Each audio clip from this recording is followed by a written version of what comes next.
It's transferring over. Transferring. Transferring. Carefully. Carefully. Satellites are linking up in outer space. All those noises. That was awesome. Those are fun noises. Do do do do, or however that goes. Goes doodly doo. I don't know. I need the phone. I need the phone to ring before I can do it. I don't know if I can do it without the phone. And somebody like pull up a video and put the phone there, and I'll give you a live action. Live Dude, action. You set me up though, because you can't talk about doodly doos as soon as we get started. Like right after I told them to not come in here and start going doodly doo. Like them guys are fucking with me. I'm telling you, dude, they're gonna overpower the comments section. It already started. They already started. God, I'm not even in the live on YouTube yet. I'm just over here in the call. What is up, Hey, everybody? Welcome back. Daddy Diesel, everybody up in the comments. Zeekster, what is up, everybody? Yeah, we have quite a few things on the docket. I've written down, talked to a few of you out there, and one of the ones I want to talk about, I have a pamphlet here over on the ground, is Ford Extended Service Plan. Is it worth it? Do you get it? What is it? Are you going to have a headache? So we're going to go over that. A lot of guys ask, do you get it when you first buy the vehicle? Do you wait? It's kind of, can wait, you can, whatever you want to do. But smash that like. We're gonna get into it. Welcome, Rain Man, Crowdy, gonna come along for the ride. If you all wonder who is the fabricator behind all of our signs, it is his truly. DS Trucks, Danny Crisp. Glad to hear you guys. Welcome. See some new faces there in the comments. One of the questions that I get asked a lot about is additives. Additives in the fuel. I think that's probably by far my top one. And in fact, I have some of them right here, and we talk about them often. They are hot shot secrets. EDT. This is a fuel treatment used every fuel tank, and then they also have some oil additive. You guys can check that out. Both DS Trucks and myself have some promo codes if you guys run that stuff. But this is just for our fuel and our oil. Well, what do you run in your trans? Do you run anything in your trans? I personally, yes, they are going strong tonight. The trans, I can't say I have ever added an additive. I know there are some synthetic fluids that would have. I know who's got the crickets. Is it Krauts? Crickets? Those are outside. Let me close the door. Is it yours? Yeah, I can hear. Oh. The fluid that we're running in our 6R 140s is Mercon LV, and what we're running in our 10R 140 is Mercon ULV. Holy hell! What is? Somebody just got slaughtered. It's DS reeling. Oh, there we go. I was playing like a video in the background or something, ruining the show. Oh, the crickets are gone. Them crickets there we need go. some lube. DS, we fixed it. Who's dying? Sean's in the woods. Oh, this guy's killing me. Oh man. Do you guys run additive in your trans? Do you guys run a specific type of fluid? I know AMSoil, this is their fuel additive, but if you guys saw the rear diff video we did, the Banks rear diff cover, Amsoil has a lot of great products, especially when you're coupling them in the Powerstroke. And a lot of guys have the M275. They have a great kit that has synthetic lubricant and the actual cover. What's going on over here? That really complements. Now, if you guys stay tuned for Friday, it's going to be a huge video talking about. I think it's getting more often and often about how do you change your fluid on your 10R140. How do you do it? How do you change your filter? A lot of guys have been asking. We finally have a video up, and not only are we showing you how to change the fluid properly, but we're doing a little add-on upgrade that I think it's worthwhile you guys checking out, because it's your 10R140 is going to love it. I tell you. Okay, hold on. We got an ESP. ESP. We got a question right here, or a statement. I can't. ESP, no 5-year 100K on engine is all I need. Okay, from the get-go. By the way, A-Rod, I'm 90% full on my DPF, so I'll video this time how I have to initiate the park regen on my 22 Lariat, and I'll email it. Thank you. I appreciate that. What he's talking about, if you guys aren't familiar with the OCR function that we have on our Powerstrokes, in the instrument cluster, whether or not you go to the dealer, if you go to the dealer, I would have you reference my video so that you can show them what you're talking about, because some of them don't know. But if you guys have ForeScan, you guys can turn this feature on in the instrument cluster that allows you to see your DPF percentage, how full that filter is. You know how full your fuel tank is. You know how full your DEF tank is. Why not know how full your DPF is? So that's really important, so that you can drive your truck, in a manner that's going to allow it to clean. Otherwise, you're going to be doing a park regen, either with the scan tool or your instrument cluster. Way cool. Ford boss, what up? Welcome, welcome. The sergeant is here. Maybe I need to start over here on this side, on the Ford side of the game room. Yeah, Ford side. This is it. Hey, This you is guys. Uh-huh. They're telling me I'm about to die in like a storm. I don't even know what's going on, and I just heard some Yeah, behind me. I saw lightning when we started.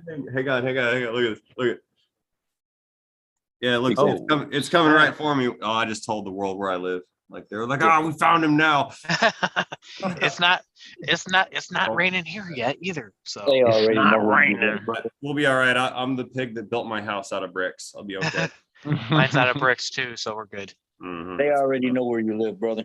I know. Yeah. Yeah. A viewer like kindly doxed me. They're like, hey, by the way, you left breadcrumbs for this much time. And the guy sent me an email and it had like the satellite view of my house and my job. And I'm just like, that's fine. You don't have a view of my safe. Don't come over here. There's a reason why we have electronic padlock doors for a reason. Yeah. It's like, sorry. It's to keep those bad guys out. Plus, I'm Florida man. We don't want to go there. It's Oh not a yeah, good idea. definitely not go there. Florida's all about that life. Look at all those doodly doos. Good luck in your Florida Guys, storms. don't Yes. doodly do the comments too much. I get it. Got them. Someone needs to pick up the phone. Never Looking gonna at happen. these comments. What's this owner manual? Ford Moco, don't recommend adding any additives. I have multiple 200K plus trucks with no major failures with my trucks. That's good. That's good. What's up, Ray from the UK? What up, Stuart? Hey. Let me go back up here. Now, not to attack him, but to touch on that subject, because it's an often thing that's brought up here. Just because you get away with it doesn't mean everybody else is going to get away with it. Some people like to run an additive for specific reasons. If it's hot shots or something like that has a higher specific content in one of their additives or whatever to lubricate the high pressure fuel pump or something to that. That's your experience, but there may be 10 other guys in front of you that don't experience that, and they need to run an additive because of the type of work or the severity of what they do. True. Do you run an additive in transmissions? Do I? Yeah. Have you ever ran like an additive from like a Oh. BG or anything? Yes. I personally haven't. I have run in a two previous Panthers that I had, because the torque converters in the early model Panthers are known for torque converter shutter. So right out the gate, without even experiencing it, I ran an additive every time I would service the trans. I again, I'm different than everybody else. I never have problems with a transfer case or a trans or an engine because I over maintain everything, because I don't want the problems that everybody else has. So there's something to be said for that. I'd rather spend $1,000 extra over the lifetime of servicing that vehicle rather than $9,000 for a trans repair or engine or something like that. You know, in these diesels, 20,000 plus, depending on the situation.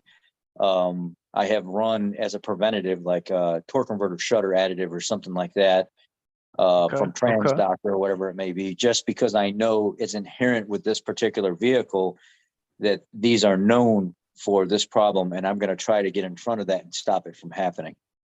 Okay, I could see that.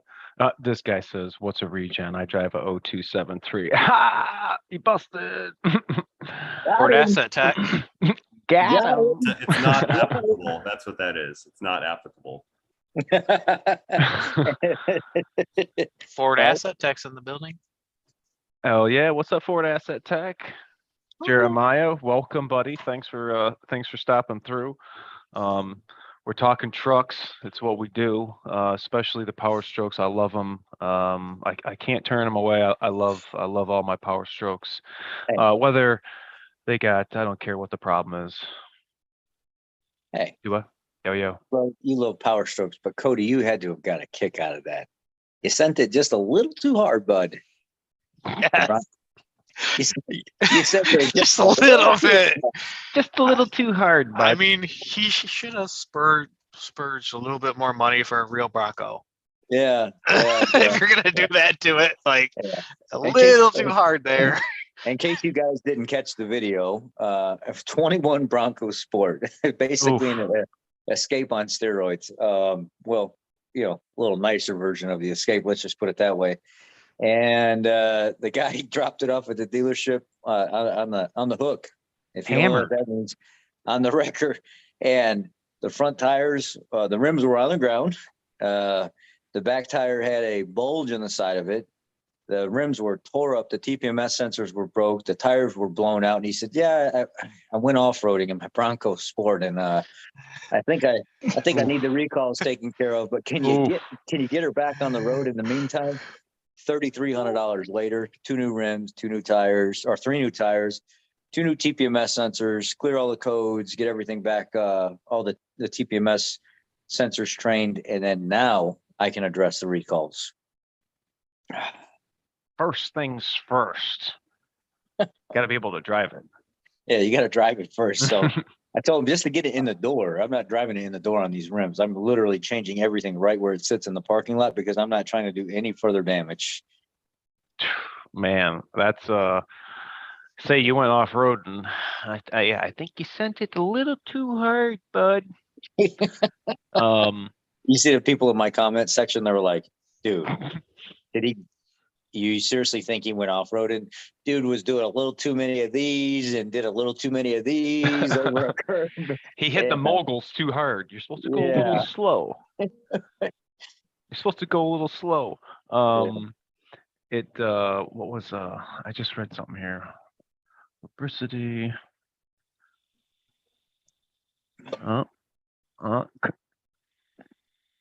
Yeah. Regen. Yeah, okay. I thought he said LB7. This guy's pulling my leg. I did have to replace the injectors. Okay. Never really worked on them.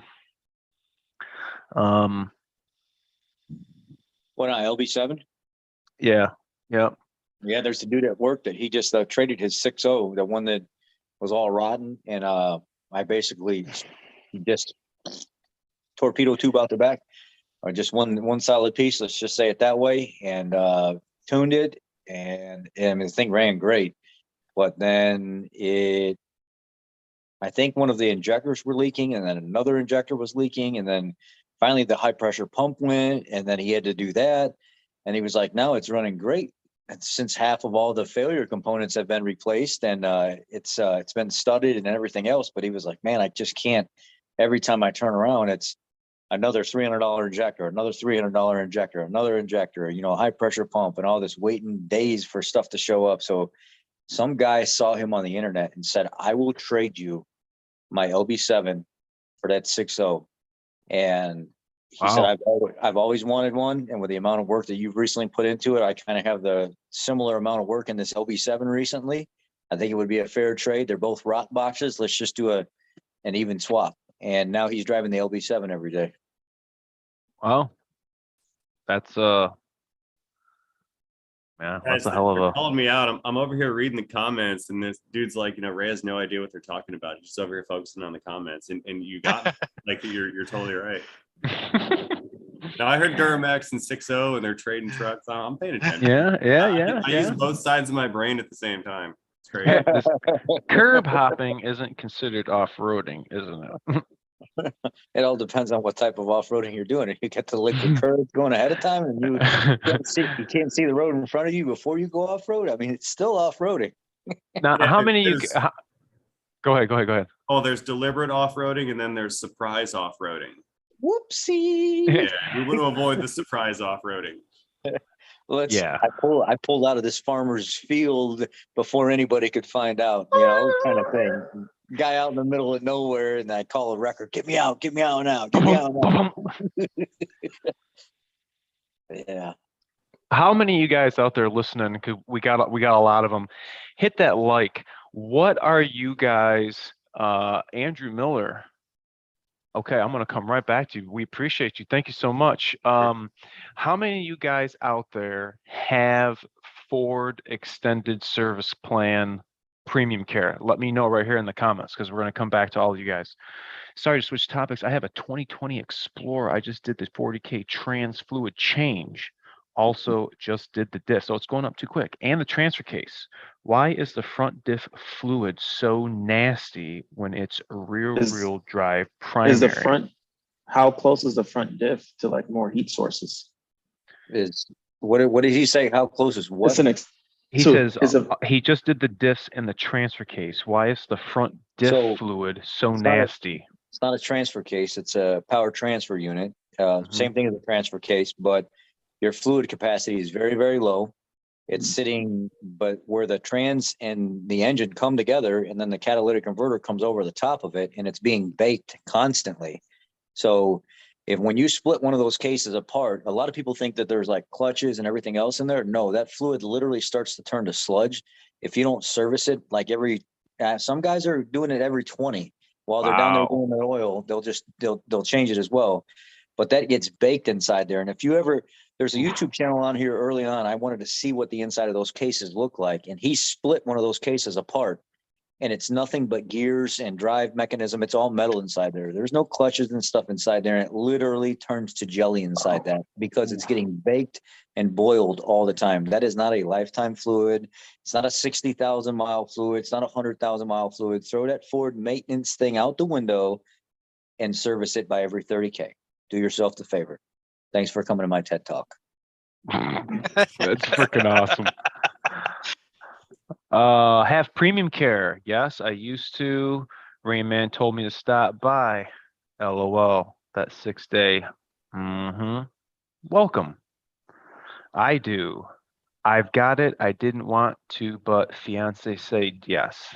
You better say yes. My Ford has 177K.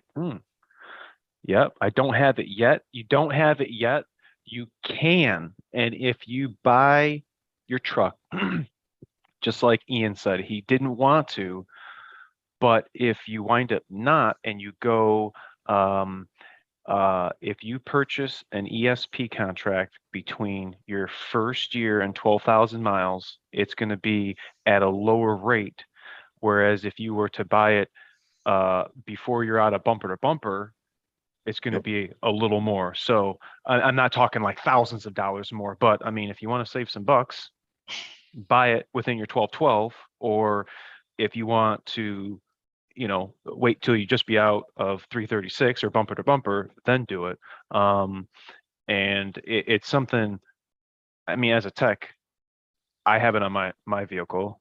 My wife has it on her vehicle. We've had it on past vehicles, and it's, I mean, look at your truck. You're driving a 2020. You're driving a 19 turbos. Rich, what are turbos right off the rip? Yeah. Cody, $2,100. Yeah. Yeah. What about well, premium care? See, now premium care. I was just going to say DPF. Premium care, You got although, kids? pardon me. You got kids? Do they ride around in your Super Duty with you? Do you tote them back and forth to school? Does the wife ever use it? The kids Yep. are in that thing all the time. What are they doing in the front while they're just sitting there waiting for you to do business and come out somewhere real quick? They're screwing around. They're touching the radio. They're dropping stuff down the CD player. They're messing Mhm. with things. They're spilling stuff on it. Guess what ESP is going to do? Cover it. They're going to cover it. I had a lady come in. They were messing around with the Super Duty. They were screwing around with the radio controls, spilled a bunch of stuff all over it. And you know what ESP did? Replace it. Take care of it. $1,600 later with radio, tearing everything apart, fixing, cleaning out the connectors, completely covered.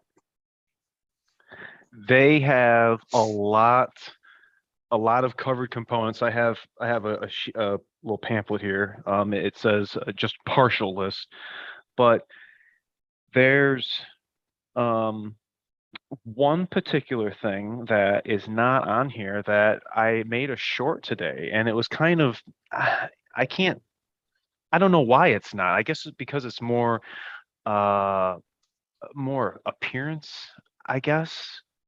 Uh, your running boards. How many guys out there right now? I want to see the hands. How many guys out there right now? Your running boards are peeling. And I'm not talking about the power running boards because we don't really have problems with those. So I'm talking about the blackout package. Okay, moi, it's peeling. You guys saw my little video. The guys with the chrome Yours is peeling bubble. pretty bad. Oh, yeah, on the bottom too. I couldn't believe Yeah. it. I got down. I was like, what? Yeah, I saw And that. the chrome ones are real bad too, and they'll get all real crackly when it starts bubbling up next to like the black, the plastic stuff, that you're like stepping The on. inserts. You It's think the power bad. boards hold up better? Yeah, in that regard? actually I do. The power Nine board days. material holds up better. But what I stress all the time, and now we're going to create it as a menu item for the customer if they want a more in-depth service. If I'm servicing your Super Duty, while it's in the air, if I see that it's got running boards and I'm replacing a track bar or something like that, or I'm going through and trying to figure out what some kind of squeak or something is while I'm running it on the lift, if I look over there and I see that the running boards are starting to get a little rusty and crusty, I'll spray them down while they're there. I won't charge the customer for that. But there's some times where the Super Duty guys come in and they don't keep those things maintained. They don't keep those pivot points and stuff lubricated. They'll start to lock up on them. And then they'll have to go through the cluster when they're up and shut them off because they don't want them to fail in the downward position. Then you go to get in the truck, smacking your shins or running them into things. It's we're going to create a menu item for like an extra, $30 in 10, 15 minutes of our time to go through and spray down with some freeze off or some PB blaster and then finish it off with some white lithium and dress everything back up, wipe it off to make sure those are staying lubricated all the time, because these guys forget about that. And then I think, they do. They do. They don't realize that it's like, one running board with a motor or something could run, I don't know, $1,100, $1,200 or something like that. No And joke. that's one. And then you got to pay labor and everything if those bolts and stuff are stuck inside the body, or we're having to extract them out, or we break them when we're trying to pull them off, which I've never had that problem because I've done enough of them. It should be a maintenance item. And dealers and owners, we often forget about that. And that's something that we should be taking care of when they're in there for service. Hey, just spray them down for the guy real quick. You know it's going to be a problem in the future. You know that they're going to have an issue. That's going to be an unhappy customer. So when I'm there, well, you're in the cluster doing the maintenance, resetting the oil change light anyway. Yeah. Kick your ass over to the settings, Hang on. Somebody's trolling in here. This guy said I like garage floor peanuts, and that is absolutely not true. I will only eat under hood truck battery peanuts. Ooh. Yes, Seriously. Okay. Yeah, I had that once. that turns me It was on. a good peanut. It really was good. I checked it out and everything before I ate it. But we gotta make sure everybody in here is peanut friendly. Yeah, no allergies to peanuts here. I don't have EpiPens for 475 people. I just have But one. if Ray's eating a peanut and he wants to share, I would be willing to do a short on how to take part of that peanut from the other technician's mouth and enjoy it as well without using hands. I could do I that. will trade. I will Oh. give you some of the peanut. You can. Keep going. This went south. Really fast. Like the whole live is going down like Hindenburg. Like, see you guys later. Good night. I'm out. That's funny. Do they not powder coat running boards? No, unfortunately they don't. Have you noticed that they changed the design of running boards in like 22? Yes, I did notice they are They've different. gotten rid of every little one of those plastic inserts, and now it's just one piece on top. Yeah, yep. I wonder if that's I going to did hold notice. up a little bit better. I think it will. I think it will. Did you see the IWEs on the 21 and above F-150? Are you asking me? Yeah. Did you see the new integrated wheel ends for the 4-wheel drive actuation now? They're completely different. Did not. No, Yeah, I don't even know what you're talking about. It's You say IWEs. I'm like, what? so where the wheel bearing is, where the wheel bearing goes into the knuckle, on the back side of it, there's a diaphragm, a spring-loaded diaphragm that has a set of teeth in it as well. And normally 20 and before. Are you talking about F-150s? Yes. On the Yes. rear? No, the front. The front. Okay. Yeah. Are you talking about the 4-wheel drive actuator? Yes. Okay. Go get some more Pellegrino here. Yes. Wait Sorry, for I'm a DS to little. catch I'm up. a little slower than.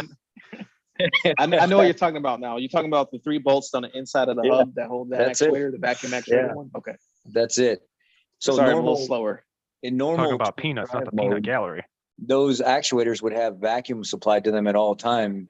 Yes. And Yes. when you shut Until the you truck start it off up, and you lose vacuum, if you jack up the front end, you go to spin the tire, you notice that it's engaged because the vacuum is not there anymore until you restart Yes, it again. sir. Yes. Well, now the new ones, 21 and above, it has the IWE with the 3 bolts, and then it has a module solenoid on top of it, and it has an electrical line going to it and a vacuum line going to it. And when the truck's up in the air and it has no vacuum at all, you can spin the tire freely and it's not engaged anymore. Mhm. Yeah, they've changed the design of it now. So they put a vacuum and an actuator on there, electric actuator. Yep. Hmm. I think they were I getting bet- tired of all the IWE replacements and stuff with the TSB, where you got to go through and replace the IWE. Then sometimes the wheel bearing's damaged. Then And the vacuum. And they just put those vacuum ones on the Bronco Yeah. Raptor. My theory on that was I thought they did that so every time you start and turn off the vehicle, that thing would move and it would constantly move instead of it only being turned on when you turn on 4-wheel drive, which would be, it could be 6 months before you use it. Right. But I don't know why. I think it's a better design now because they're going to have a lot less failures that way.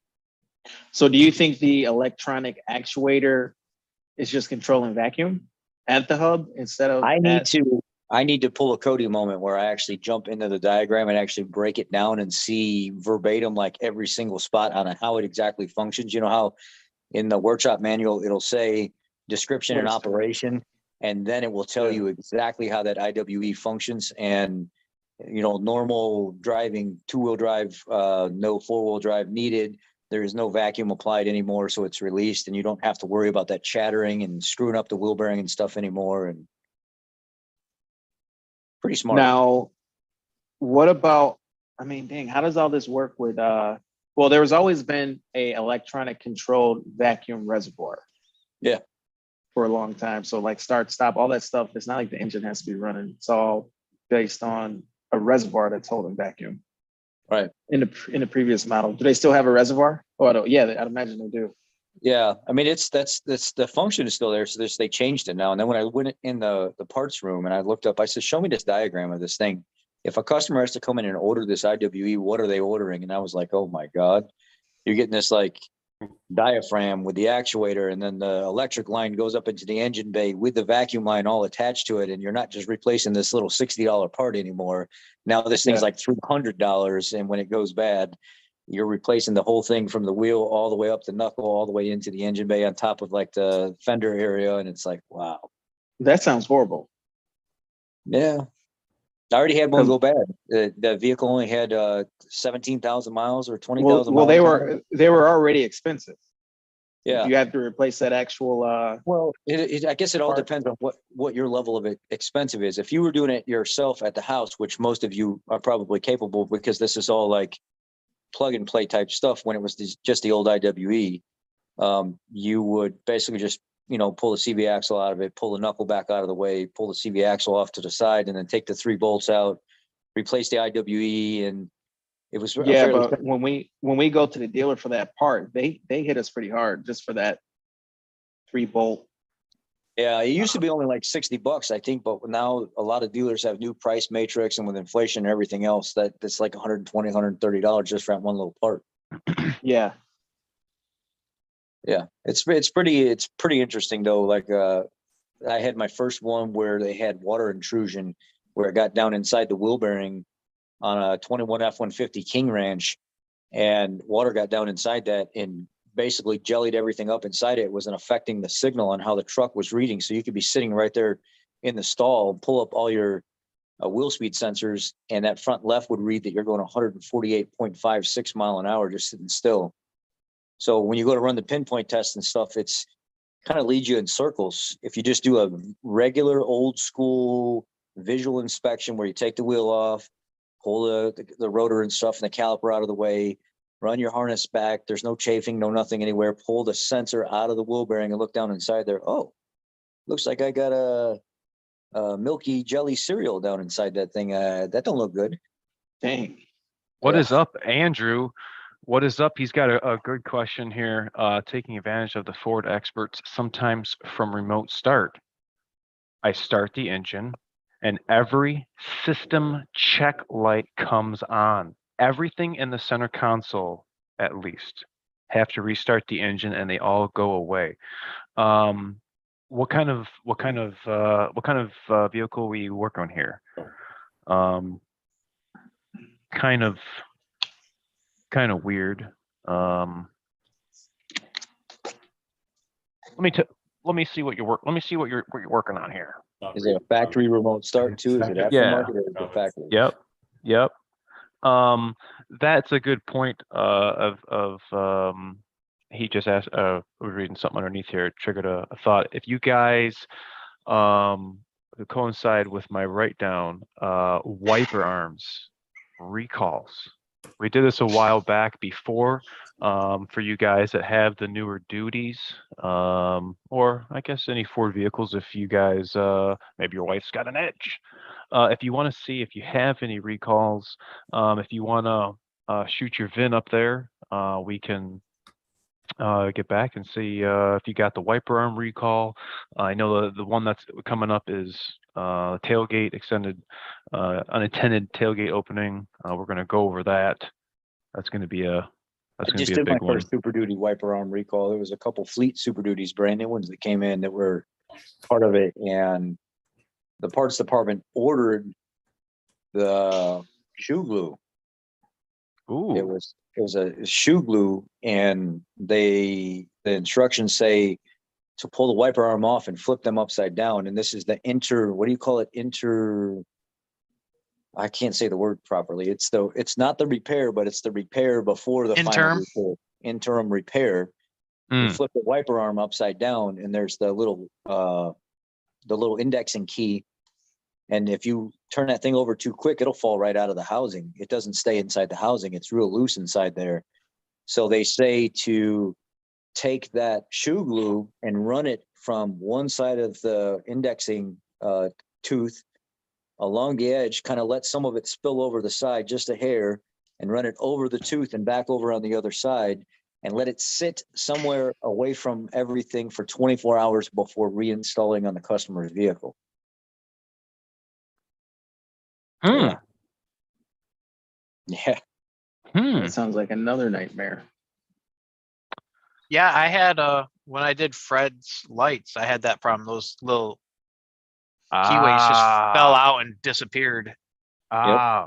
Andrew Miller came back. Ford boss, check this out. 2020 Explorer, and yes, factory remote start was storing a code for the brake switch. Yeah. Andrew, no bullshit. Go to your Ford dealer. Don't buy it online. Yeah. Get your VIN. Go to your nearest Ford store and tell them you need the emergency brake release switch. Ford boss and I have Yeah. been going round and round. Trust me when we're telling you. I know exact. That's why I want to know what you're talking about. As soon as you said this brake switch, there is an SSM going around, depending on year and build date, talking about different electronic park brake system messages and to reprogram some stuff. Well, get yourself a park brake switch and report back, because I'm sure we'll be The here reprogramming next. doesn't always work. And Yeah. what I found early on with working with the engineers, which they still haven't recognized, and I recently talked to a guy pretty high up the food chain for this region. I was running it by him, and he said, it's going to be one of those things where they need to see it so many times, and they need to have so many technicians reporting that the reprogramming and stuff is not fixing this problem, but this is fixing this problem. And if we do our part as technicians to keep them updated, to say, hey, the reprogramming stuff ain't working, but if you reference this RO, this is how I ended up fixing it. And it's by simply replacing the park brake switch, because it's losing some connectivity, some micro voltage inside that switch. The computer's not liking what it's seeing on the feedback side. And just simply the $20 switch alone, or I don't know what it is now, was fixing those issues when the SSM or the reprogram or none of that stuff, the pinpoint test wasn't fixing it. I just went right to it and said, no, give me a switch. I'm tired of screwing around with this. I'm going to put a switch in it. That's just how it is. And I'm going to write it up in my story using my professional judgment and going through the pinpoint tests and spending, countless hours on this vehicle. I took it upon my authority to replace this part, and it fixed the issue. Ford was more than happy with saying, you know what? Thank you. We're paying for it. Did the right thing. And that seems to be the fix more than the programming stuff is, to be honest. Well, let me ask you this. Does he have to buy the switch and do it, or can he request somehow for the dealer to do this for him? Yeah, he could request, but he would have to pay out of pocket, because at that point, the dealer still has to go by, they have to go through they have to jump through all the loops and cross all their T's and dot all their I's to say, look, I've tried all this and that didn't work, and this is what fixed it.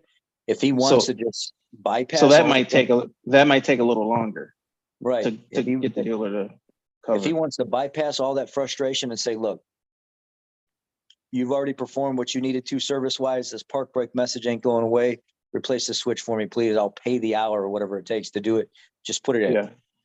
So he should have the dealer, he should pay the hour and have the dealer put the switch in, or could he do it himself? Is it hard to do? He could do it himself, depending on what it's on, depending on how he's going to go about doing it. If it's something easy access, like pulling off the lower panel or a plastic cover or something on the dash, ain't nobody going to know that he did it. It ain't going to be documented anywhere that he took apart his own panel and he replaced it himself. It's not a real expensive switch. No. And it's not a real hard thing to do, as long as you, again, are somewhat savvy with you have that kind of mechanical aptitude to do these types of things, and you're not second guessing yourself. It's not hard to do. But worst case scenario is like an hour. Yeah. Something like that. Plus the part. Right. How many Sometimes of that's y'all the have only done way. a Rain Man Ray overfilled? Hang on. Parker's wondering what the problem is. I said, you guys are killing me. Somebody upped the armpit ransom to like $500. I hate to like just go off on a tangent, but they're upping the armpit ransom, and now they're mad at me for not showing my armpits. What the armpit? Oh my god! I don't even know. Rich started it with the peanut $500 thing earlier. Bro. And then the OnlyFans came in and, well, I mean, show me the money then. Like, where's the $500? I mean, I'll give you the armpits for $500. Like, show us the money. Hey, For Like a bonus this is fee, kind of like a talk about it live spring, or a be about it, not talk about it. So like 500, you give us the 500 and I'll show you both armpits for $500. Like, and then that shit's just got to go to charity. That's how that's going to work. hey, and an extra bonus would be DS will flash them little piglets down there in the dog. Someone said earlier you were Wake growing up, grass out of your wake up. laptop. What? Oh, I said somebody said earlier DS was growing Yes. grass out of his laptop. He was doing that. Oh yeah, I saw. All I saw was a laptop. All I saw was the word. Oh, there it is. laptop. Yep, Like, there it Yeah, is. it does look like it. It does look like it. It's cool. A lot of guys talking about I have came and seen me about the trans jerkin hard shift from drive to park, and a gentleman just Lowell just commented anybody with that has got to go to the dealer. There's a TSB that we can do that is called the accelerated main control, and it's the PCM and TCM, well, more the TCM. We're commanding all of the solenoids on and off for a certain amount of time. It's not something we control. It's all with the scan tool. And a lot of times, the harsh shift from park to drive or into, park right to reverse. I've done a bunch of tow trucks and clearing the adaptive learned values. This is something Ford Boss and I have to do when we replace modules, when we do reprograms. Clearing CAM is a big one. CAM is keep alive memory, both for the engine and the trans has one. And then taking the vehicle on a good post-repair road test.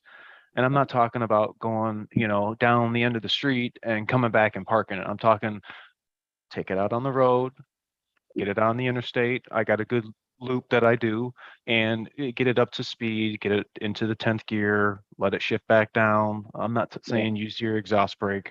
There's a gentleman in the comments, and I just did his truck a few weeks ago, and he said that it's been running good. I did my first F600. I've never worked on F600. I want to get one on the channel and show you guys the difference between our 550, our F600. I don't even know if you knew if there's F600, and then we got an F650, 750, our medium duty chassis, but we got a little guy that's kind of in between. Just And different things. don't count it out too. A lot of guys will say, "Oh, you're just trying to follow the steps of the what do they call it, the oligarchs above you or something like that. They're telling you it's not going to work. It's not going to work."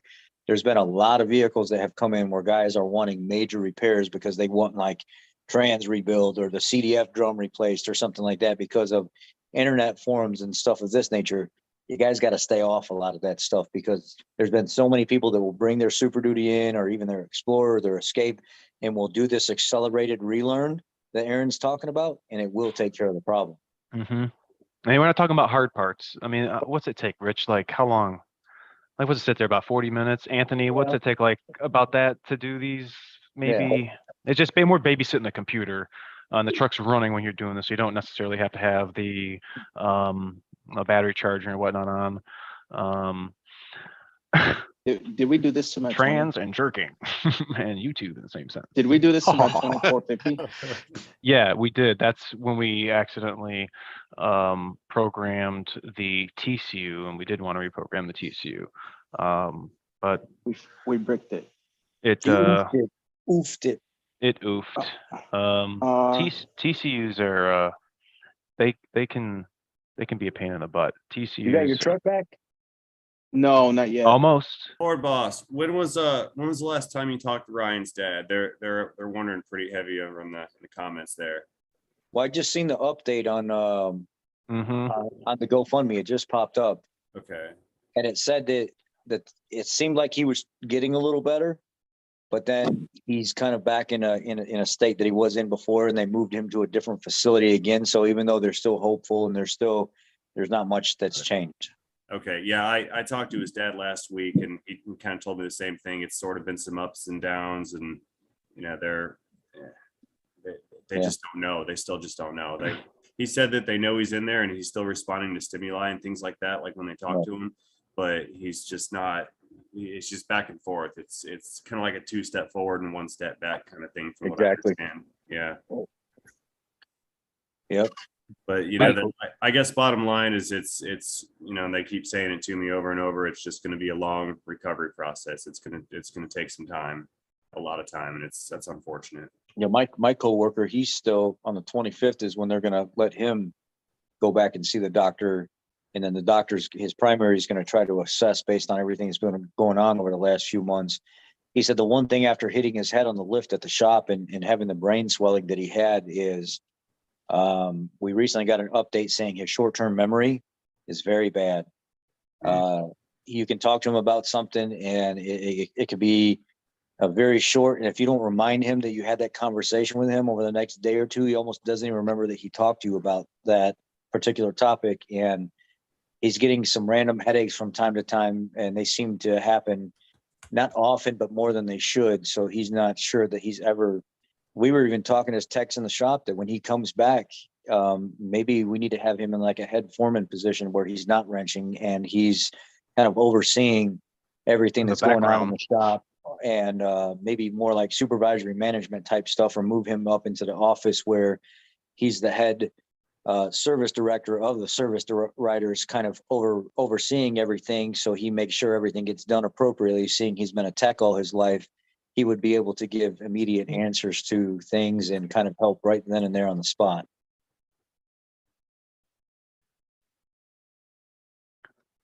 Big question. Mhm. Big question. I'm going up to Micro Snapple. Micro Snapple's got a great question. What's y'all's opinion with customers editing data with forescan, such as Bambi mode, police mode, seatbelt chimes? Would that void Ford's warranty? I personally am a very big fan of forescan. It is something that I use to complement my in-between using IDS and FDRS. FDRS, there's a lot of internet connectivity that needs to be done in order for the program to work, whereas forescan, I could be no internet service and blah, blah, blah. I tell a lot of you guys I have Powerstroke simply for the fact if I ever need to remote in and possibly diag your truck or help you generate some ammo for you to help fix your vehicle, but you can use it to change some things. If you want to change your TPMS, that in my eyes is not an issue. The fact that you put Bambi mode on, I mean, I have it on, I did it to mine. Here, Aaron, Rich. we're not, this is how we answer this question. We are not detectives, for one. Don't make me search for something. I'll know if you're lying to me or not. We're not detectives. Where it's our job to fix your vehicle. If you have a warranty, and I know without a shadow of a doubt what you did not cause any issues, it does not void any warranty. I have to prove that you did something to that vehicle to cause an adverse reaction, that caused something else, and I'm not going to do that. I'm not going to waste my time doing that. Your vehicle is going to come in, you're going to have a warranty, and I'm going to fix it. That's how all these other techs are going to look at it as well. Now, there are cases where guys have, I spoke to Aaron about this in the past. It was a story I shared privately. There's a guy that would come to a previous dealer that I worked at, and he wanted to get some work done. And he always wanted warranty. And why was it like every month there was something major that had to be repaired? Until one day I went into the ECU and I started looking at all the data, and I could see this truck had over 140,000 miles on it. And he kept rolling it back with programming. You mean to tell me every week you're driving out to California, you're driving down to Texas, New York, and everything else, and you're a hotshot guy, and you're rolling this thing back all the time? He found some kind of programming and somebody to do this for him. At that point, I had to have a discussion with the customer. What you're doing is wrong. Now you're cutting into my time because you know warranty is going to screw me. This is customer pay. And I can see what you're doing and I can prove it. And here's what it is. And I printed everything off for him. From that point forward, he never asked for warranty work again because he knew he was wrong. Now, that was a severe situation where he was abusing the system. For something like Bambi mode or turning a feature on or making something operate a certain way, I don't care what you do. I think you should be able to do that. I'm not going to say anything about your warranty. And it's not my job to void your warranty. It's my job to get your truck fixed. Now, let me ask you this. So if you're messing around in forescan, is it possible if you don't know what you're doing to cause damage? Say you enter the wrong value somewhere or whatever. I wouldn't. You're gonna get warnings on, or something's not Yeah. gonna function right, and you're gonna But bring your it's- truck in or your vehicle, and it's like, oh, something's going on. I'm gonna just play dumb, and it's gonna Yeah. make our job way harder because, Yeah. So there is There a are- scenario. There is a scenario when things can go wrong with forescan. Like if Sure. you're doing it wrong, then what do you got to do? You got to wipe everything and put it back to stock, and then that'll probably be customer pay. mm-hmm. Yeah. Depends on But the if they're- circumstances, I guess. But if they're honest with us and they tell us what happened, we're gonna make the situation as least stressful to them as possible. We're gonna say, hey, thanks for Yeah. giving us the information. Thanks for telling me what happened. I'm gonna take care of this for you. I'm gonna get it. Even I had a guy come in that he was trying to do some deactivation or remote start or something like that, or not remote start, but auto start stop. And I went back and I looked at the tables and I was like, oh, you forgot to do this one little thing right here. Let me just go ahead and do it for you. I'm not going to lie. I did it for him. I didn't charge him a dime for it. I fixed his problem because I think people should be able to do that. It's not going to screw up the truck. And I moved him along. We're not the criminal. We're not going to be the bad guy all the time and try to take the customer's money. At least these guys that are on here, that's not what we're doing. There may be somebody else out there that tries to push and say, well, you made my life 10 times harder because you didn't tell me this up front. And now guess what? I'm going to say something about it. Just be honest up front That's it. and research what you're doing. What is Colt 45 talking about? Well, 430 gears, if everybody knows, in the very beginning, all DS could talk about is his big booty 430 gears and his F450. So it just got to be a thing. 430 gears, everybody takes a drink. The smell, buddy, unfortunately, you're not going to get rid of that smell. That is just a smell that your engine makes, and you're not going to, it's going to be bleh. I mean, could you route it further away? You could. Further But back. I mean, that's What that's smell? on him. The internal smell of the engine from like the CCV, like the crankcase vent, the vapors. Yeah. Forescan, yes, definitely a recommended thing for you guys to have. Most definitely.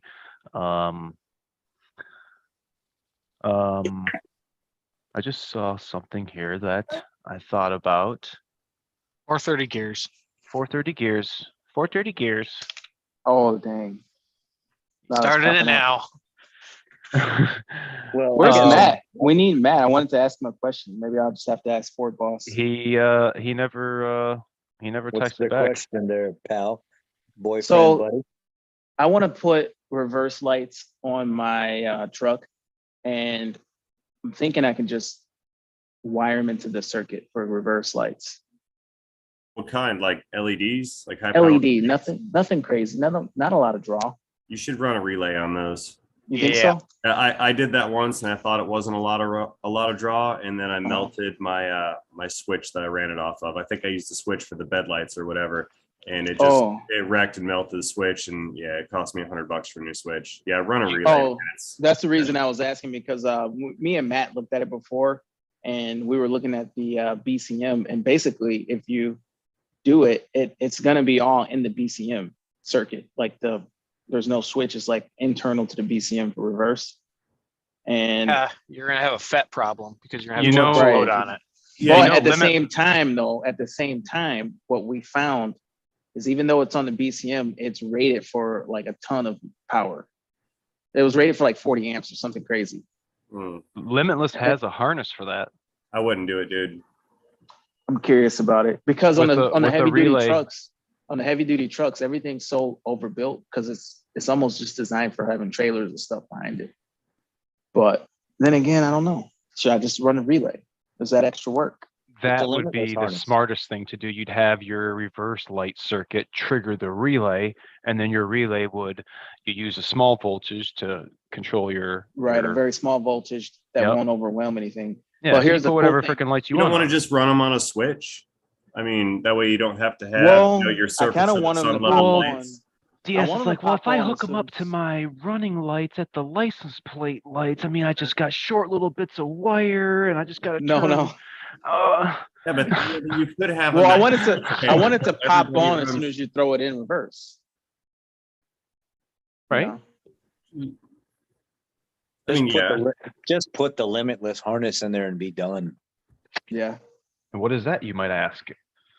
If you guys don't know what we're talking about, referring to Limitless, if you guys go to limitlessautoworksllc.com, if you guys are checking out the channel for the first time, thanks Honda VTEC. The lights that you see when you come to the channel for the first time is courtesy of Limitless, and he's got a lot of great stuff for these trucks on the website. Really controlling your lights, and this stuff's plug and play. He's got air horn hookups if you want to use your factory horn switch. A lot of stuff with the upfitter switches. What we're talking about, DS, controlling different lights when you go into reverse. And as Rain Man was saying, we don't want to hook up to our reverse lights circuit. Got some good stuff. OE factory connectors, tape, harness, pins. It is So no his joke. is kind of cool because you'd unplug something near the like spare tire and then you plug it in. You don't have to cut nothing on the original harness. It would be a Y to one of your tail lights. So you'd unplug your tail light, plug his harness in, plug the other end of your harness into his harness, and then he's got it manufactured with a relay and everything, and then wires coming off of that so you can go to your load. And then that would specifically function when you go into reverse. Now, if you wanted to have the lights that are coming on reverse come on when you're not in reverse, like, oh man, shit, I need extra light, I'm over here fiddle fucking around. Well, he can custom add another circuit onto that relay that's going to take you up to your upfitter switch. That way you can safely and OE fashion turn on that upfitter switch of your choice, turn on those lights, and then in conjunction go in reverse. You should see the reverse lights on the town car. I found the brightest ones I could put on there, and I popped them out from inside and I put the LEDs in there. So now when I put it in reverse, it lights up the whole parking lot behind me, and people are like, "Ah." Well, I could just do that. I could just put those bulbs in there that you put. Do it the limitless way, the right way. Not I just started sticking stuff in and I got lucky. Well, that's not a bad move to put the LED insert into the housing. Yeah. Who of you all remembers to grease your front 4x4 universals? I remember that. Otherwise, remember? y'all. Do you guys remember? Because I think it's something you guys forget about a lot, and it's something that I constantly do, and then things are always coming in dry. And them tremor ones are so hard to spin sometimes. But I always try to make sure I grease those, and not very many trucks come in with grease fittings on the drive shaft. Yeah. Who thinks that we should have grease fittings on the drive shaft? Like if we got grease fittings on the front 4x4 drive shafts, why are on the U joints? Come on. I think those front U joints are under so much stress with the angles that they see when the system's getting used versus the drive shaft. Andrew Miller's got a good question. He says, is Ford locking down the ECM, making it a subscription like other manufacturers? Ray had an issue with the Dodge, wondering if that will block the forescan. From what I know, the 22s that I've hooked up, I've had with, I should say, the level of forescan that I have, 38.47 point something, has been hooking up to 22s. Has been able to access the PCM to change OCR. Ford's not doing that yet. Yeah, I don't know. We will see with 23. That's going to be a whole different. I've had the same problem that Ray had with Chrysler products, and also with Alfa Romeo products, and there was one other one. And then I found out it was either through Ansel or through Top Gun that you can pay for a third-party source to be verified and have that subscription through that verification linked to your bidirectional scan tool as a recognized ID. And that will bypass the security gate and stuff and let you get in there. But I'm thinking to myself, man, I don't want to pay $200 every year to be able to access this stuff. I'm just not doing it. I think that's going to be a big, not turn off, but the guys aren't going to want to do that. No. This guy bought an Alfa Romeo from us, and I had remembered what happened with the Chrysler previously, and I hooked up my higher MDT 10 or whatever it is, Mac, blah, blah, blah, I don't know if we paid like $3,000 or $4,000 for this thing at the time, and it wouldn't even communicate with it. It said there was a security lock.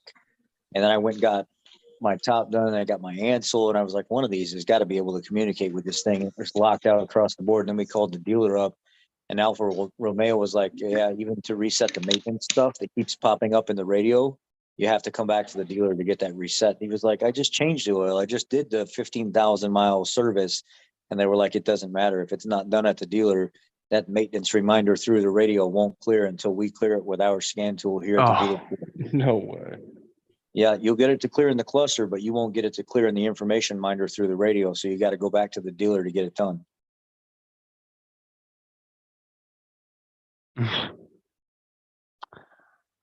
That's some boo nasty. Ray needs a trademark. The do. He might. I need to get up on this cell phone. I really need the phone to mock. I can't. Do texts utilize hearing protection? Do texts utilize hearing protection? Personally, no. I should, but I don't. I should not face. I do. I think of Ford Boss literally every day. I put my safety glasses on. I've been wearing them. It sucks when they start fogging up. It's a really pain in the ass. But you know what? I have confidence that I am taking safety measures, because I would never. I said I'm laying on there doing crusty. Somebody commented, "Is it a one-armed Ford mechanic doing an AC compressor?" Well, all that corrosion coming from the aluminum and all that. So I grabbed my glasses. And hearing protection. Yeah, what is hearing protection? Earbud. Probably your earbuds. Yeah. It's like somebody's over across the way, just. I'm like, okay, just tough it out. We got a guy in the shop. He's a fairly young guy. He can't stand the sound of that impacting and air hammering and stuff all the time. He will grab every time he hears it. He'll put a headset on immediately. And then the trans guy, he will also do it all the time. But everybody else in the shop, actually, we have 3 out of the 8 techs that will wear hearing protection all the time. But the rest of us were like, you got time for all that. Yeah. Ray could fix the Death Star in mid-flight. There's an argument that's funny shit right there, dude. There is an argument that suggests that the Imperial Empire was actually the good guys. That's funny. Some people made some comments the other day and was like, and I said it in one of my videos. I mentioned Ray's name right in the middle of it too, and I was gonna tag him, but I was like, nah. Eventually, I'll just let him run across it, or I'll mention it. And they're like, since you and Ray are friends, maybe you should learn something from Ray on doing longer videos, because when you keep cutting it off 5 to 10 minutes, we're still wanting to watch, and we can't watch anymore because you end the video. And I'm like, oh my God. So I made a 20-minute video on going over maintenance and from start to finish on this thing. And the guy was like, that's what I'm talking about. See, now I was able to eat my breakfast, watch the video, get together. Now I'm going out to the car and I'm complete for the morning. And I was like, did I just take away from Ray when I did that? Oh, no, you're good, man. No worries. That's funny. It's funny though, because you can do 20 minutes and then someone's gonna go, hey, we like 10-minute ones, and then Or you can Yeah. make one that's 40 minutes and they're like, oh, I only want them if they're an hour. So you make one that's an hour and they're like, I'm on subbing because I only like 5-minute videos. Yeah. And it's you know, it's tough because you want to do something to like please everybody, but you can't. So Yeah. yeah. And I typically try to get right in, no intros, no nothing. Go right to this is what the customer stated. This is what I'm looking at. This is how I'm going through diagging, short clip, short clip, short clip, short clip. Here's the repair. And then people are getting so used to that when I do longer videos, they're like, can you just get right to the point? And I'm like, well, this is what you asked for. And now you don't want the long video. What is it, man? And you got to find that medium, because it's like you can't take too long, but you got a story that you're trying to tell. But Right. I mean, on the back end, this guy says 30, 40 minutes is perfect. Yeah, on the back end, when you're editing that, it's like, And then you're sitting here for like Yeah. 3 hours or 4 hours. And you're like, did I say that right? Or did I put that part number in there right? Or you know what?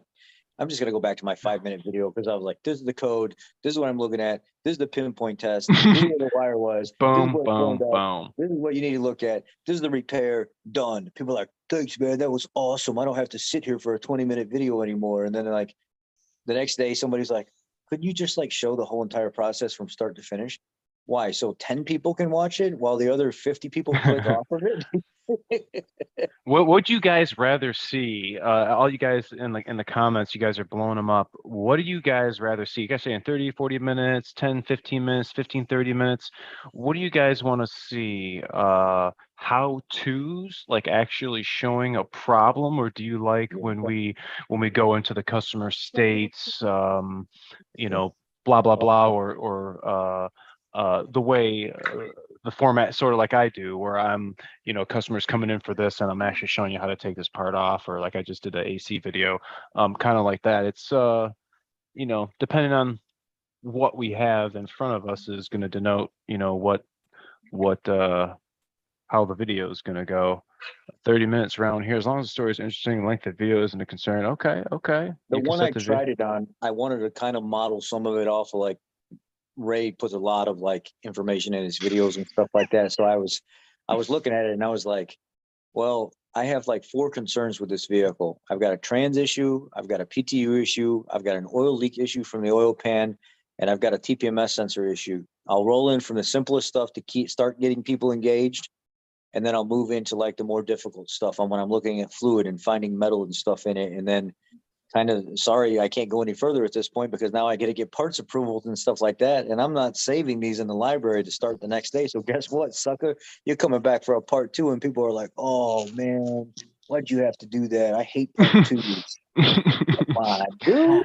I used to make my part 2s at the same time and then just leave a link for them, so they would just remain unlisted.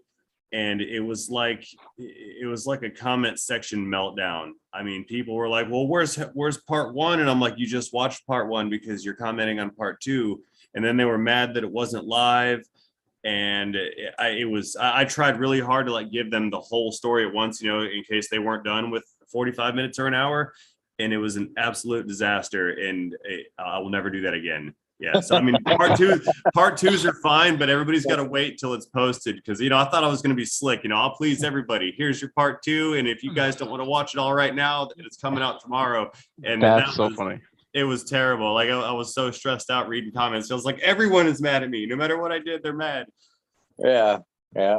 That's funny because part 2s are always better. And that's for sure. If you guys had saw my TikTok, I'm not on TikTok a lot, but I decided to post this video from Reelan of the Kentucky truck lift, and you guys liked part 1, so part 2 got 1.6 million views on TikTok. And not only did he video it, but he pulled up and the wood was breaking. Like the sound you hear was not a skateboard being thrown on the ground. Yeah. The wood was breaking. And now part 3, it's completely, and that's a no bueno. So part 2 is definitely, part 3 was kind of. I'm sure the guy will build another one. Yeah. Instead of Um, 2x4s, he's gonna use 4x4s this time. I hope he sees like the TikTok videos and then comes in here like next week. I kind of want to talk to that guy. We should actually get him. We should figure out like if he'll come on the internet with us. Yeah, that'd be cool. That would be real cool. I mean, it's like it's not like anybody's really making fun of him or anything like that. It's actually pretty neat to see how he did it and like kind of brave at the same time. And He took a chance. yeah, Yeah, I mean, wanted to I talk wouldn't to do him. it. I wouldn't do it like that. But I mean, No. I can see what. You're Yeah, why is there only one part? Why one spot in the middle like that? yeah, Like right in definitely. the middle, and it snaps. Well, I mean, I can agree with his motives, but I don't see why he made it the way he made it. You know, Yeah. maybe we can help him out and figure out a better Maybe way. he should have four. Maybe he should have 4 posts and like 4 come alongs, one in each corner, and then they all work together. Well, Yeah, but he you know, did, but that thing was like this. He needs mean, guide dude. wires. We got to run guide wires like to the tree or just stake them Like, in, hook them to other man, cars. There's power A lines. bunch of come along. and Get it right. Like we can get that Like, how long is it- range. I sent one to Aaron showing a 7.3. They took 3 engine hoists with a 4x4 underneath the back of the cab and lifted up with 2 hoists on the side and one in the front. I'm like, that's safer than that big old rig that they had going Yeah. in. yeah, yeah. Well, never used the brake clean until Ray showed the way. Brake clean is what's up. I'm totally doing it the wrong way. Like I use way too much of it. Way too much. Do not breathe the brake clean. I know you guys see me with the brake clean, but I run away to get air. You know, I spray it and I run away. Like so, don't It's hang out in my vicinity. Yeah, I take a Aaron's got it. Yep. I take a 75 140 Ford container, cut the nipple off of it, or just take one of the flat caps from the trans container, put a nipple in it, and I fill it up with brake clean, and I go and just squirt it out the top of the court, so I don't have to use it. And it just Okay. drenches it, and people are like,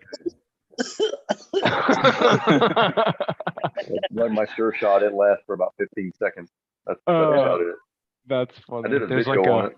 a brake clean haze in the shop. Just walk past and it's a pungent grab your back of your throat. What's the biggest container of brake clean you can get? we get 55-gallon drums. Yeah. 55-gallon drum. When you pump your thing, does it squirt out the Yeah. fitting right there at the? Yeah. Ah, Yeah, man, tough. people got rags do tied that. around it. Yeah, yeah. Same with us. Oh man, how do you make that thing not do that? Is it we got to have like a rubber gasket that's like a different pump?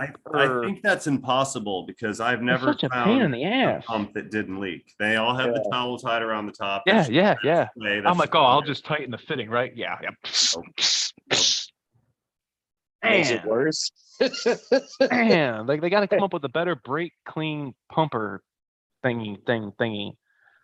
So you Yeah, shouldn't be huffing brake have any of clean? you guys? No. Have any of you guys here, the techs, mechanics, whatever you prefer to call yourself, backyard guys, Billy Bob? I'm a backyard restoration guy. repair. Have any of you guys tried the BMS reset with flashing the brights 5 times and hitting the brake 3 times on your truck yet? Was that gonna reset? The battery monitor sensor. I tried it on a new 2022 Bronco today. It worked. I tried it on a 21 Really? Bronco Sport. It worked. I tried it on a newer Gasser Super Duty with the battery monitor sensor on it. Works on the 20 Ranger. Yeah. The engineer that came to the shop the other day when I was talking to him, I was like, hey, watch this battery monitor reset. And he came over next to the truck and he was like, show me this, because I ain't never seen this before. And I was like, flash, Show me flash, this. flash, flash, flash, break 3 times, and then the light went. And he was like, what the fuck did you just do? I was like, yeah. No shit. That's cool. yeah. That's cool. Who told you about that? I got my sources. Don't worry about it. A couple, and I don't know one other except for the hazard lights. If you guys, if you're a Luma Duty or steel body, if you got the one on the steering column, the one on the dash, if you go 1, 2, 3, 4, 5, 6, you'll go into tire training mode. Remember when we'd have to turn the key and hit the brake and turn the key, and you're sitting there, come on, doing, well, I don't know who figured out or whatever, but there's 6 times, hit the hazard button, and you go into tire training mode, but you got to have a Now- little. It tells you in Now- PCED or workshop manual. So There's like 2 different ways to do it. here's what I was instructed by the foreman that left and went to another shop, and he's been doing this for 40 years. And I found some truth to what he said. If you're trying to rotate tires around and stuff and retrain tire pressures and positions, that's fine. But if you're putting new TPMS sensors in, that is not going to work, or it's not always going to work. I forget how he said. You have Yeah, to it won't use pick it the up. key cycle 1, Oh, 2, 3, brake 1, 2, 3. Sometimes by the third key, you don't have to hit the brake again. Sometimes you got to go back through it because we messed up. We don't sequence it right or whatever. And that way you can train new TPMS sensors. The flasher is only for retraining position and pressure. okay, okay. It's the same if you're doing a rim swap, like somebody bought a car and they want the rims off of Yeah. another one, and you're just swapping them. You have to do the key and brake. Yeah. I had to do that today with that sent it a little too hard, but the new TPMS sensors, and I actually referenced that in the video. So if anybody goes back to see the new rims and tires and stuff installed on that 21 Bronco Sport, you'll actually hear me talk about what Aaron just said. The flashers are okay for pressure and position. You got to use the key for new TPMS sensors. And push button start. Push button start does the same thing as the key does. You just have to sequence it the same way. And if you don't know, again, real quick, key on, off, key on, off, key on, hit the brake, key off, key on, key off, key on, hit the brake. So it's 3, hit the brake, 3, and then sometimes by that second 3 through with the key, it'll trigger. Sometimes you got to go back through again. It could be a butt. Yeah. It could Or be if a you just, butt.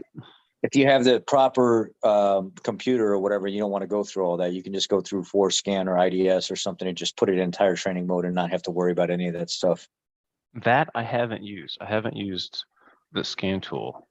I have. It's 4:20 here in South Africa. Good morning, my friend. Good morning, my neighbor. Welcome to the council meeting Wednesdays. Well, your Thursday. Diesel, check in. Let's do it. 550. Ooh, that sucks to be you. Northwest Ohio. Ugh. I know it's $4.99 over here. Where else we I got? seen like 470 for diesel. I seen it one place it was like 476 for diesel. And then gasoline dropped down to between 390 and 402. We got a lot of people in here. What's fuel over by you guys? What do we got? Check it in. It's about gas or diesel? What do we got? Diesel. Oh yeah. Yep. Yeah, it's definitely going down over here. 489. Oh. What? 9. No, it's That's not. Cassidy's. 559. Okay. 435. Dallas, Texas. Damn. Aaron sent 439. somebody to me. So you guys will see that video soon. Steven. 480 here. Hell Steven yeah. Steven came and seen me, so he's one of the guys that's here in the comment section a lot of times, and he's on the channels. He's going to drop his Super Duty off with me Monday. We're going to look at some death wobble stuff, some steering stuff going on there. I'm going to have Aaron involved in all that, so he's a part of it because he did push Krautster over to me. So I'm going to keep Aaron updated. He right here, baby. Yeah, He right here. We ended up getting to chat. I was in the middle of I don't know if any of you guys know about the Panther platforms. I know Aaron does, but the fuel tank pressure sensors, it's a long, expensive tube with the sensor and everything built in. So I was in the middle of helping another tech that was having a little bit of a meltdown because he didn't understand how the system worked, and they got him the wrong part. I had to go into the parts room, have them break everything down in these old diagrams and show them exactly what he needed.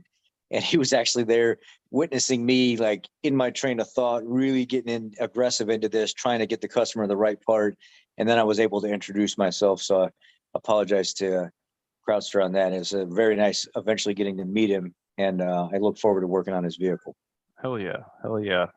It's a connection that we have built here on this platform. We're real fortunate to have Ford Boss and Rain Man and CP and DS. We got a new Ford Tech Anthony with us, and we're talking trucks. We're talking Ford vehicles. The things that make them tick, the things that we like about them, just what you guys see tonight. It's what we do every Wednesday. If there's something you want to talk about here on the channel, reach out to one of us. Visit Rain Man's channel, Ford Boss, DS Trucks. We have all bunch of different avenues to get a hold of us on our social media. This has been a fun night. A lot of you guys showed up. We appreciate you. And yeah, the comments, you guys, A1. Appreciate you. A lot of funniness. Oh, we got one more. Andrew Miller installed a system in my Explorer. Whose bright idea was it to put the stereo in the passenger rear panel? You know what? I'm going to refer you to 1234 American Drive, and they'll be able to help you with that because those engineers work down there. You can ask them, guys. We appreciate you. Thanks so much for watching, everybody. We had fun and hope to see you guys next Wednesday next time. We'll see you. See you.